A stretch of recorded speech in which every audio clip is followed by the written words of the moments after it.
Hello everybody, it's Julia here with another instalment of my Learn Tarot series.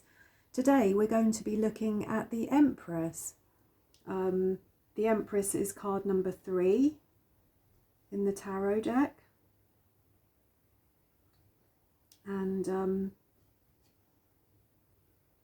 sorry, I just wanted to clear some energy here actually. So we're going to follow the same format as before. I'm going to tell you a little bit about the Empress. We're going to have a look at some of the cards here, and then I shall ask you some questions. I shall give you some questions that you can use for self-reflection and to aid your own personal growth. So, oh, this wood smells gorgeous. I do love it. So, the Empress. There we are. This is the Rider-Waite Empress. This is card number 3 of the deck. She's associated with Venus. She is the mother creator. She is incarnate womanhood, the bringer of abundance. She's a creator, whether it be the creation of life, business, love, or art. She is the womb where all life grows. The Magician is the primal spark. The High Priestess is the one who gives idea form, and the Empress is the womb. Generally the mother archetype in a good sense, patient, loving and kind. This card could also be described as a pregnant pause or a kind of waiting. This card tells the querent that whatever they wish for, just like a child, they have to pay attention to it and allow it to take those first steps when it is ready. Like any pregnant mother or good gardener, patience is required. She represents humans' ability to give and receive love, to extend oneself for the purpose of nurturing. In her higher realms, she's a good mother. She approaches life with an attitude of love and wisdom. She trusts with a balanced heart, and she's nurturing and supportive.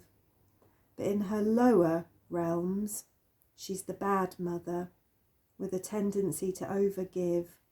She has feminine guiles, she can nag, she can be anxious, she can be dependent, she can lack confidence, she can be infertile, and she can be promiscuous. So there we go. This is the Empress in her higher realms and her lower realms. But generally, words that are associated with the Empress are creativity, love, and creation, I guess. Abundance. Yeah, abundance. So, most of the cards that we've got here for the Empress have a very similar energy, actually. There's not a lot here that stands out, except again, unsurprisingly, the Visconti Sforza card, in which again there's not a great deal that I know or associate with the Empress here. She's in a gold gown with navy blue. She doesn't have the usual crown upon her head. She doesn't have many of the symbols of the Empress, such as sort of children, pomegranates, many of the colours that you might associate with the Empress are missing. What she does hold here is a shield, and I would imagine that this is probably the shield of her family or her husband, actually.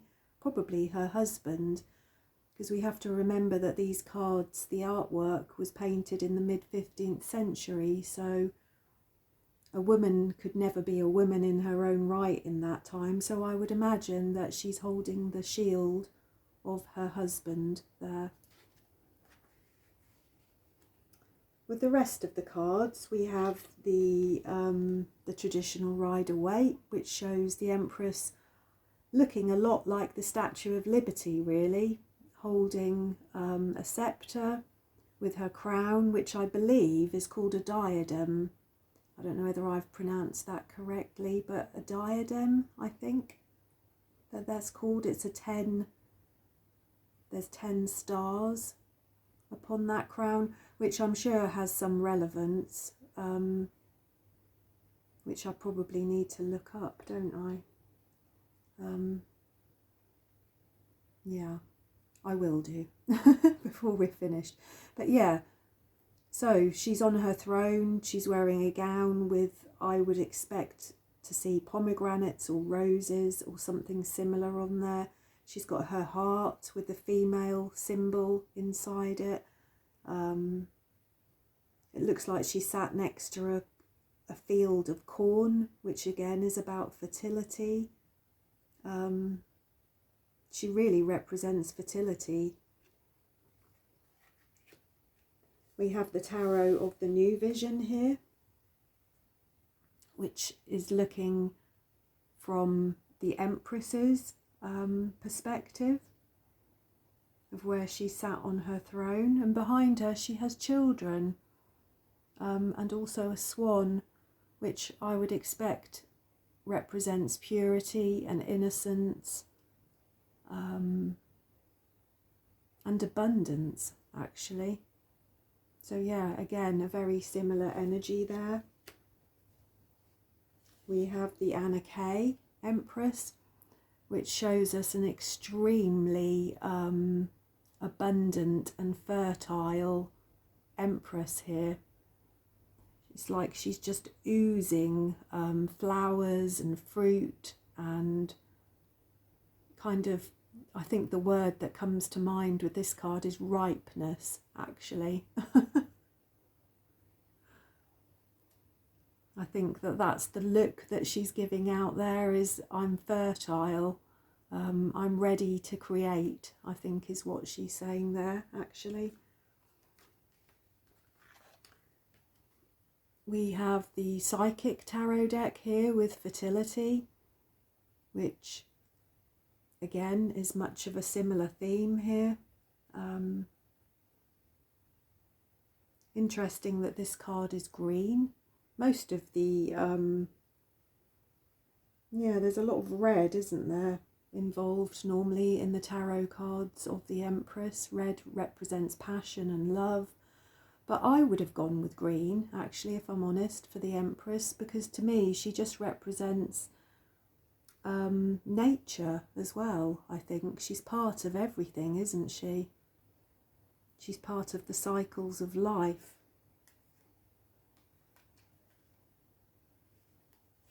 Which is what we see in this card here, isn't it? The Empress, she's the mother creator, as I said earlier. She's part of the universe, she's part of everything, part of all creation. She is the womb of life. Yeah. And then we have the Empress here.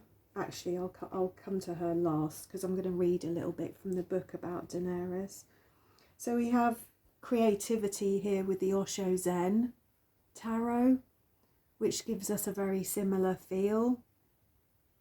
She's sort of emerging out of nature there. We can see out of the swirls and the flowers and the water.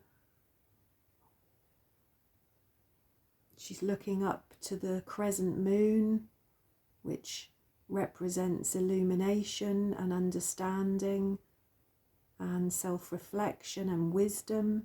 She's wearing her crown, the diadem with the 10 stars. Yeah.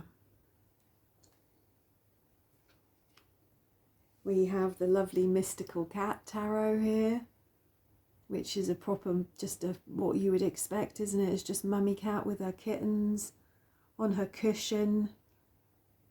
Just gorgeous, really, isn't it? Gorgeous mummy energy. And then we have the Empress, which I guess is a very slightly different energy here, isn't it, with Daenerys in the Game of Thrones tarot, because she's not a traditional sort of kind and nurturing energy, I guess. She's the mother of dragons, isn't she? Let's have a little read from the book about Daenerys and see what it says about her. So, the Matriarch, Daenerys Targaryen, mother of dragons. In the tarot, she embodies the qualities of the warrior mother who fiercely nurtures and protects what is hers. When my dragons are grown, she says, we will take back what was stolen from me and destroy those who wronged me. Her dragons as fantastical creatures also represent freedom. When Daenerys vows to break the wheel, she births a new order, like the fertility goddess Demeter, an Empress archetype who made the earth barren to free her daughter from the underworld. Daenerys will turn the world upside down in the name of freedom and a better future for her followers. So there we go. That's a slightly different angle on the Empress energy, isn't it? The fierce warrior mother archetype. And I know that feeling within myself when my son was small and growing up. It's, you know, I would have thrown myself under a bus for him. I would have fought wild beasts for him. Do you know what I mean? I think that that instinct, that mothering instinct, is so strong in us that it defines us as women, as mothers, much of the time. So yeah, very similar energy throughout, to be honest. From even the oldest of cards here to the most contemporary, we're still seeing, I mean, it's very difficult to know whether she might be pregnant in this card. She easily could be. So yeah, let me see if I can see what the diadem represents. I need one of my other little books for that. Let's have a look in this. In the no, because she's not wearing one in the Anarchy, is she? Which one is she wearing one in? She's wearing a diadem in the Osho Zen, isn't she? So let's have a look in there and see if it tells us what that is.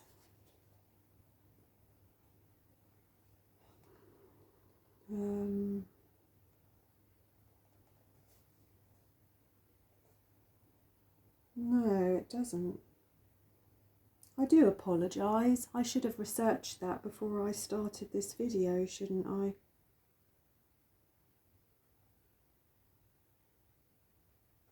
There's obviously something relevant to the 10 stars.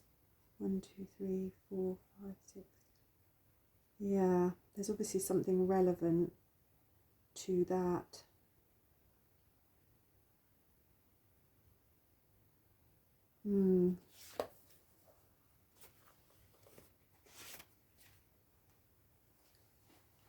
I will look that up, and I shall make sure that I say in my next video about the Emperor, because it will be the Emperor next. We'll be looking at Divine Masculine next, won't we? So yeah, this is Divine Feminine. This is the Empress. Creativity, abundance, nurture, love, having a balanced heart, the good mother, or a pregnant pause, this card can often mean as well. It's being patient, it's waiting, having an inner sense of knowing and waiting. So, some questions that you might like to ask yourself if you were to meditate upon the energy of the Empress might be things such as, How are you nurturing and mothering yourself? How do you reparent yourself? How are your nurturing and mothering qualities being used to help the other people in your life? Do you take care of yourself? What creative projects are you growing and developing? Who inspires and nurtures you? And how are you indulging your senses? Because she's not just about birthing and the growing of things. She's about enjoying and relishing your own femininity, your own womanhood. All of these images here have some sense of beauty and luxury. You know, the cat's on his cushion. She's often depicted on a throne, sat on comfy cushions. So how are you indulging your senses? What beautiful colours do you have around you? What scents? Do you have a nice comfy bed, a nice comfy sofa, comfy cushions? Do you enjoy your home? Yeah, it's those kind of things, isn't it? So how are you nurturing and mothering yourself and others? Do you take care of yourself? What creative projects are you developing? Who inspires and nurtures you? And how are you indulging your senses? So there we go. That's the Empress for you. So thank you very much for being here with me, and I look forward to seeing you in the next instalment, which will be the Emperor.